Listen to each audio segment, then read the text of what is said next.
Good morning, student. Welcome back to the Little Angels Academy online classes. Today we will study chapter 3rd history ruling the countryside class 8 part 5th.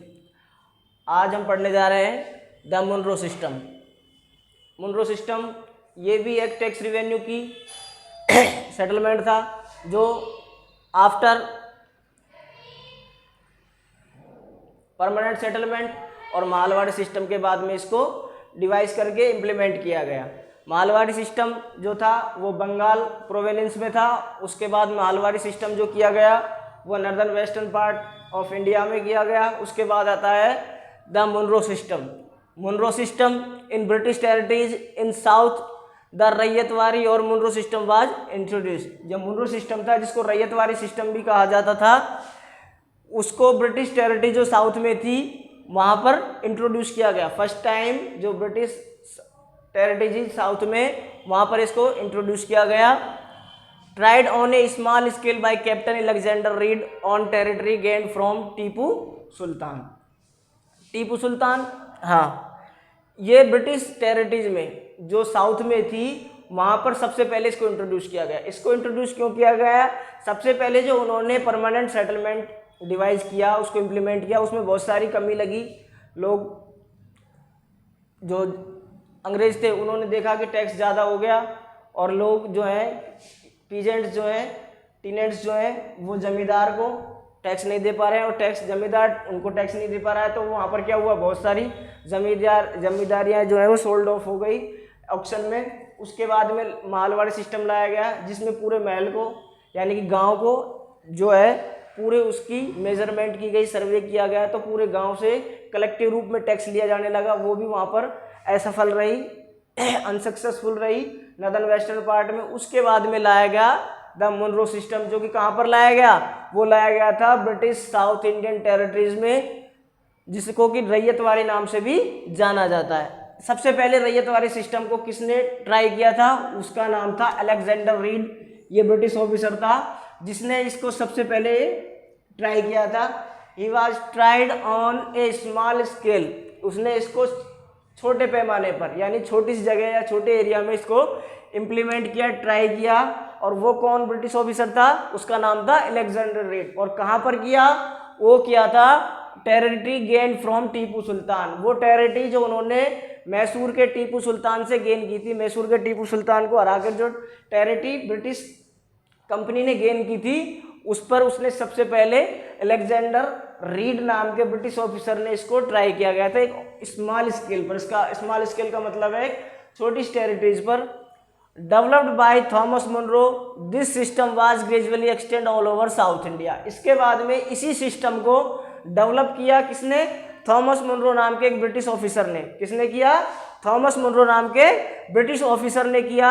This system was gradually extend all over south India. धीरे धीरे when British east India company awkward the all south Indian part of India, तो उन्होंने क्या किया? Gradually धीरे धीरे महाराष्ट्र, मद्रास, बॉम्बे, इधर सारी जगह जब उन्होंने अपना उन सबको कॉन्कर्ड कर लिया, जीत लिया, तो उन्होंने धीरे धीरे ग्रेजुअली वहाँ पर इस सिस्टम को एक्सटेंड कर दिया, यानी इस सिस्टम को वहाँ पर इम्प्लीमेंट करना स्टार्ट कर दिया। और ये किसके द्वारा किया गया? By whom? ये किया गया था थॉमस मुनरो के द्वारा। किसके द्वारा किया गया था? थॉमस मुनरो के द्वारा किया गया। इसको इम्प्लीमेंट किया गया एक्सटेंड लेवल पर, एक बड़े लेवल पर जो किया गया था वो किया गया था थॉमस मुनरो के द्वारा। Why it is known as ryotwari system. अब हम ये तो जान रहे हैं कि इस सिस्टम को एक्सटेंड किया और इसमें डेवलप किया थॉमस मुनरो ने, इसलिए इस सिस्टम को नाम दिया गया मुनरो सिस्टम। इसलिए इसको नाम दिया गया मुनरो सिस्टम। लेकिन इसको दूसरे जो अदर नाम से जाना जाता है वो था रैयतवारी। रैयतवारी सिस्टम इसको जाना जाता है। तो रैयतवारी जो सिस्टम है इसको क्यों कहा जाता है? Why it is known as ryotwari system. तो रैयत का जो मीन्स होता है small cultivator in south India. Ryot जो थी, जो साउथ इंडिया में जो स्मॉल कल्टीवेटर थे, टीनेंट्स पीजेंट्स हुआ करते थे स्मॉल, उनको क्या कहा जाता था? रैयत कहा जाता था। रैयत उन सभी साउथ इंडिया में पाए जाने वाले स्मॉल कल्टीवेटर्स को कहा जाता था। आया समझ में? अब बात करते हैं आगे। देयर वर नो ट्रेडिशनल जमींदार। अब साउथ इंडिया में ऐसी स्थिति नहीं थी जैसी बंगाल में थी या नदर्न इंडिया में थी, नॉर्दर्न इंडिया में, यानी कि जो जमींदार वगैरह जो वर्ग था समाज में वो वहाँ पर नहीं था। देयर वर नो ट्रेडिशनल जमींदार, वहाँ पर कोई भी ट्रेडिशनल जमींदार नहीं हुआ करते थे, इसलिए settlement was to be directly with ryot, इसलिए जो सेटलमेंट था, जो सिस्टम था, रिवेन्यू सिस्टम था, उसको सीधा सेटलमेंट किसके साथ किया गया, डायरेक्ट से किया गया रैयत के साथ में। रैयत कौन होता है, रैयत अभी हमने बताया था कि small cultivator in south India, तो जो था वहाँ पर इसको सीधा डायरेक्टली रैयत से सेटलमेंट किया गया। क्यों किया गया, क्योंकि देयर वर नो ट्रेडिशनल जमींदार, कहाँ पर नहीं थे ट्रेडिशनल जमींदार, इन साउथर्न इंडिया, साउथर्न इंडिया में कोई ट्रेडिशनल जमींदार नहीं हुआ करते थे, इसलिए ब्रिटिश ऑफिसर ने सीधा सेटलमेंट जो था वो डायरेक्ट इसके साथ किया, रैयत के साथ किया, यानी कि रैयत जो थे, किसान जो थे, वो अपना सारा रेवेन्यू डायरेक्टली रूप से ब्रिटिश ईस्ट इंडिया कंपनी के जो ऑफिसर्स थे उनको जाके डिपॉजिट कराएंगे, ये था। दियर फील्ड्स, अब बात आती है कैसे, हाउ, यानी कि कैसे हुआ ये system. Their fields had to be carefully and separately surveyed before the revenue assessment was made. अब उनको सबसे पहले क्या किया गया, यानी उस रिवेन्यू सिस्टम को असेसमेंट करने के बाद एक्सेप्ट करने से पहले उनके फील्ड को बड़ी केयरफुली, बड़ी सावधानी रूप से और सेपरेटली का मतलब है अलग अलग। इससे पहले जो सिस्टम था, जो सिस्टम डिवाइस किया था वो कौन सा था, महालवारी सिस्टम। और महालवारी सिस्टम में क्या होता था कि एक महल को, यानी कि गांव को, या फिर कलेक्टिव रूप से उसमें सारी जमीन को, सारे फील्ड्स को मेजर करके, सर्वे करके उसमें टैक्स कलेक्ट किया जाता था। लेकिन इस सिस्टम में क्या था, ये सिस्टम डिफरेंस था, उससे डिफरेंट था। और डिफरेंस क्या था इसमें, कि इसमें जो सिस्टम था वो सेपरेटली किया गया था। सेपरेटली यानी कि हर कल्टीवेटर से अलग अलग, हर रैयत से अलग अलग उसके फील्ड्स को मेजर और सर्वे किया गया। बिफोर द रिवेन्यू, यानी रिवेन्यू उसका डिसाइड करने से पहले, डिफाइन करने से पहले उसको क्या किया गया, केयरफुल्ली सर्वे और सेपरेटली किया गया, कलेक्टिवली नहीं, जैसे मालवाड़ी सिस्टम में होता था कलेक्टिवली, ऐसा बिल्कुल नहीं था, ये सेपरेटली किया गया था।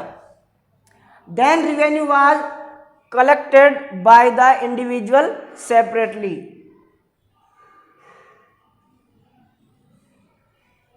जो रिवेन्यू था उसके बाद में देन फिर क्या होता था कि जो रिवेन्यू था वो कलेक्ट किया जाता था इंडिविजुअली सेपरेटली, अलग अलग इंडिविजुअल रैयत से ब्रिटिश ऑफिसर के द्वारा कलेक्ट किया जाता था। और मालवाड़ी सिस्टम में क्या होता था, मालवाड़ी सिस्टम में एक जो हेड्समैन थे, विलेज हेड्समैन थे, वो सारे महल का टैक्स कलेक्ट करके ब्रिटिश ऑफिसर्स को दिया करते थे। लेकिन इस सिस्टम में, in the Munro system, separately cultivator deposit their revenue to British officer. Munro thought that the British should act as paternal father figure protecting the ryot under their charge. अब जो Munro था वो क्या कहता था, वो इंडिया का हितैषी होने का ड्रामा करता था। इंडिया का हितैषी होने का मतलब ये था कि रैयत का जो थी, जो हमारे यहाँ की रैयत थी, जो लोकल फार्मर्स थे, टीनेज किसान थे, उनका क्या कह रहा था कि इससे पहले जो सिस्टम डिवाइस किए गए थे उसमें कोई ना कोई मीडिएटर था, कोई ना कोई बिचौलिया था। किनके बीच में, रैयत यानी कि टीनेंट्स और ब्रिटिश ईस्ट इंडिया कंपनी के बीच में। In the permanent settlement who was mediator, mediator थे जमींदार। और जमींदार कौन हुआ करते थे, जमींदार फॉर्मर लोकल एडमिनिस्ट्रेटर थे। उसके बाद मालवाड़ी सिस्टम को उन्होंने डिवाइस किया। तो मालवाड़ी सिस्टम में क्या था कि पूरे महल यानी पूरे गांव का जो टैक्स था वो कौन कलेक्ट करता था, वो कलेक्ट करता था विलेज हेड्समैन। और विलेज हेड्समैन उस रैयत और ब्रिटिश ऑफिसर के मध्य कड़ी हुआ करता था, उसका मीडिएटर हुआ करता था। तो इन बातों को ध्यान में रखकर मुनरो ने सोचा, मुनरो ने क्या किया, मुनरो ने कहा कि that the British should act as, कि अब जो ब्रिटिश ऑफिसर है वो क्या करेंगे, एक पैटर्नल फिगर की तरह, एक पिता के समान उस रैयत का क्या करेंगे, ख्याल रखेंगे, उस रैयत को देखभाल करेंगे, उसकी केयर करेंगे और उसकी उन सभी एक्सप्लॉइटेशन से, कौन से एक्सप्लॉइटेशन, जो जमींदार ने और विलेज हेड्समैन ने किया था, उनसे प्रोटेक्ट करेंगे। रैयत अंडर दियर चार्ज, जो भी रैयत उनके चार्ज में, यानी कि जहां पर उनको राइट से टैक्स रिवेन्यू कलेक्ट करने के, वो वहां पर क्या करेंगे, उनको प्रोटेक्ट करेंगे, फादर पैटर्नल की तरह क्या करेंगे, केयर करेंगे, ऐसा मुनरो कहता था। लेकिन ऐसा नहीं था, ब्रिटिश ऑफिसर हमेशा क्या करते थे, वो अपने बेनिफिट्स, अपने गेन पर, जो मनी गेन था उसी पर उनका फोकस होता था। British company was a trading company, so only focused into the gain, चाहे वो फिर किसी भी तरीके हो। तो मुनरो ने केवल एक दिखावा किया कि अब जो ब्रिटिश ईस्ट इंडिया कंपनी है वो एक फादर फिगर की तरह रैयत जो उनके चार्ज में है, जिसके वो कलेक्ट करेंगे टैक्स, उनका क्या करेगी, बड़ी सावधानी से उनको फादर फिगर की तरह ध्यान रखेगी, केयरफुली उनकी केयर करेगी। क्यों? क्योंकि इससे पहले जो सिस्टम डिवाइस किए गए थे उनमें ब्रिटिश ऑफिसर और रैयत के बीच में या पीजेंट्स के बीच में जो थे मीडिएटर थे, वो कौन थे, जमींदार और विलेज जेट्समैन। तो उन्होंने कहा कि जो ये लोकल एडमिनिस्ट्रेटर थे या जो मीडिएटर थे वो क्या करते थे, इन किसानों का एक्सप्लॉयटेशन करते थे, उनको एक्सप्लॉयट करते थे। अब ब्रिटिश ऑफिसर्स जो है वो क्या करेंगे, पैटर्न फिगर की तरह उनको ट्रीट करेंगे। तो ये सिस्टम था। फिर इसको सिस्टम को दोबारा से रिवाइज कर देते हैं।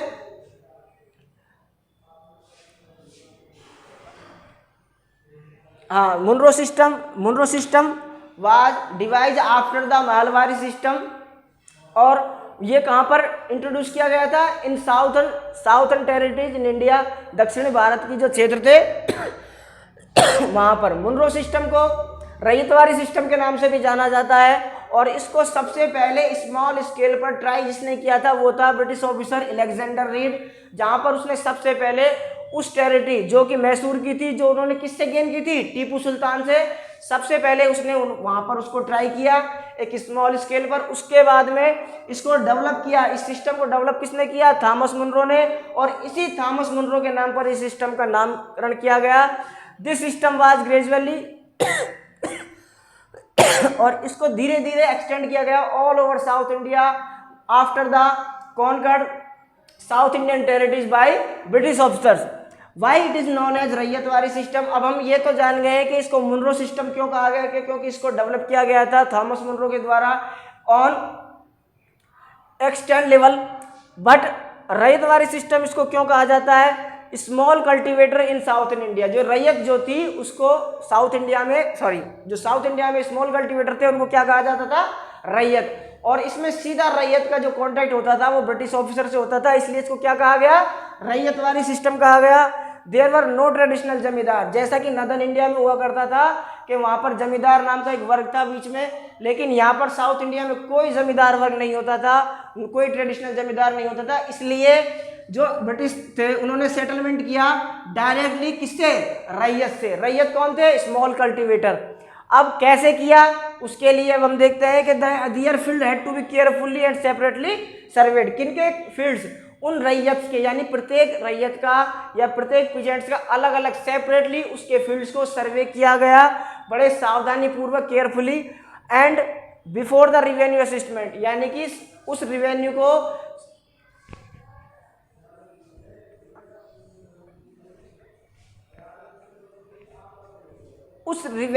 फिक्स करने से पहले क्या किया गया, पहले उनके फील्ड्स को केयरफुली सर्वे किया गया, वो भी सेपरेटली। इससे पहले जो सिस्टम था वो कौन सा था, महलवारी। और महलवारी में क्या किया जाता था, महलवारी में पूरे गांव को, यानी कि महल जो था जिसको गांव कहा जाता था, गांव जो था उसको महल कहा जाता था, उस महल को कलेक्टिवली वहां से टैक्स लिया जाता था विलेज हेडमैन के द्वारा, पूरे गांव पे कलेक्टिवली रूप से मेजर किया गया था। लेकिन इसमें क्या था, सेपरेटली प्रत्येक रैयत की। देन रिवेन्यू वाज कलेक्टेड, तब रिवेन्यू जो है कलेक्ट किया जाता था इंडिविजुअल सेपरेटली, अलग अलग रैयत से।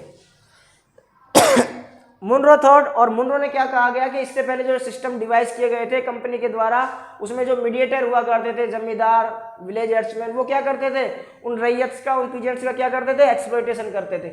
लेकिन इसमें डायरेक्ट कॉन्टैक्ट होता था रैयत और ब्रिटिश ऑफिसर्स के बीच में। तो उन्होंने कहा, क्या कहा मुनरो ने, कि हम इनका फादर पैटर्नल फिगर की तरह क्या करेंगे, ध्यान रखेंगे, केयरफुली करेंगे, इनको एक्सप्लॉयटेशन नहीं करेंगे इनका, जैसा कि इससे पहले जमींदार और विलेज हेड्समैन ने किया।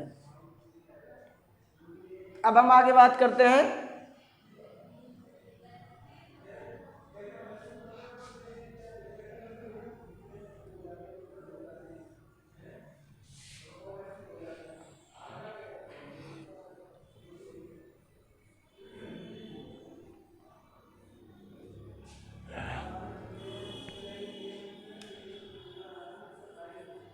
All was not good.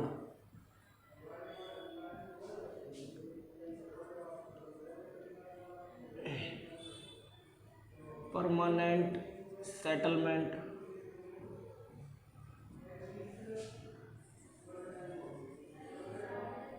दूसरा है महलवारी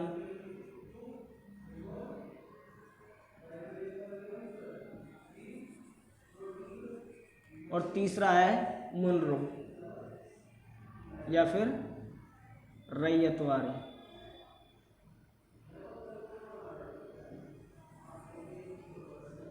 ठीक है। ऑल वाज नॉट गुड, कोई भी सही नहीं था। क्यों नहीं था? किसी न किसी प्रॉब्लम किसी न किसी को फेस करनी पड़ी। जैसे परमानेंट सेटलमेंट जो था, इसमें रिवेन्यू को फिक्स कर दिया गया और रिवेन्यू वाज सो हाई, जो टैक्स रेट थे वाज सो हाई, यानी कि इस सेटलमेंट में टैक्स ज़्यादा थे। इसमें जमींदार को और कल्टीवेटर्स दोनों को प्रॉब्लम फेस हुई, क्योंकि टैक्स रेट ज़्यादा थे। जब टैक्स यहाँ से कलेक्ट नहीं हो पाता था तो जमींदार कंपनी को पे नहीं कर पाते थे।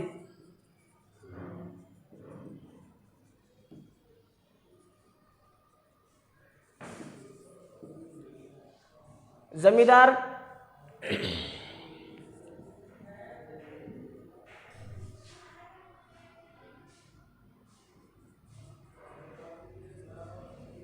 ठीक है। परमानेंट सेटलमेंट में ये दिक्कत थी कि इस जो टैक्स जो था वो सो हाई था, बहुत ही ज़्यादा था।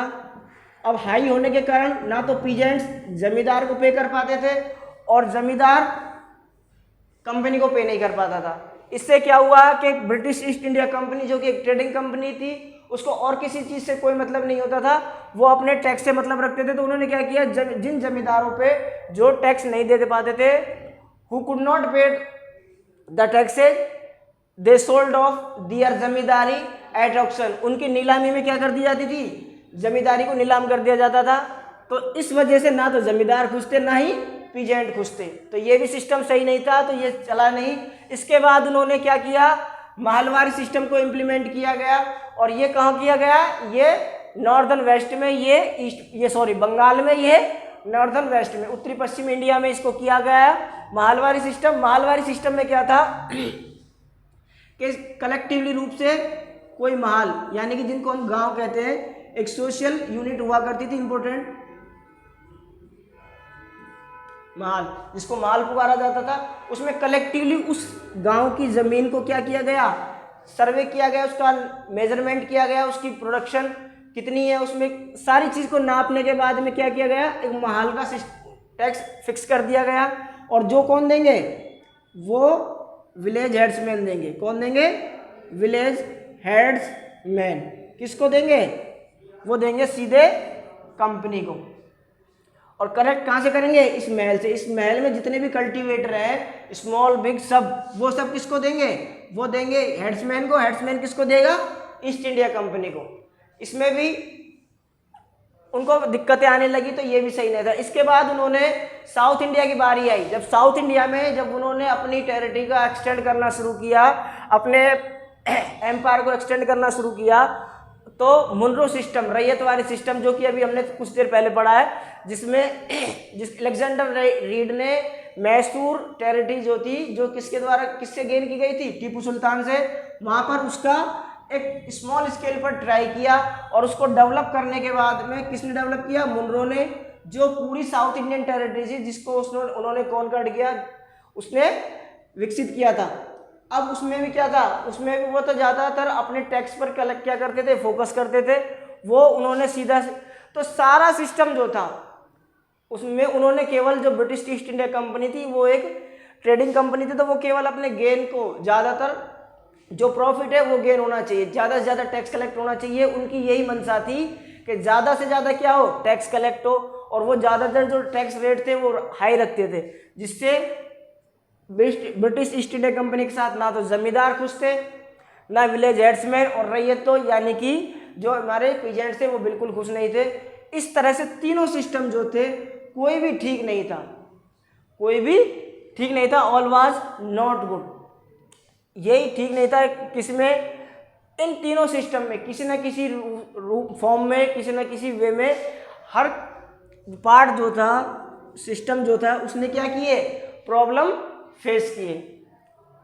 तो ये सारा सिस्टम ठीक नहीं था। अब हम नेक्स्ट वीडियो में बात करेंगे क्रॉप फॉर यूरोप। ठीक है, मिलते हैं नेक्स्ट वीडियो में। Thank you.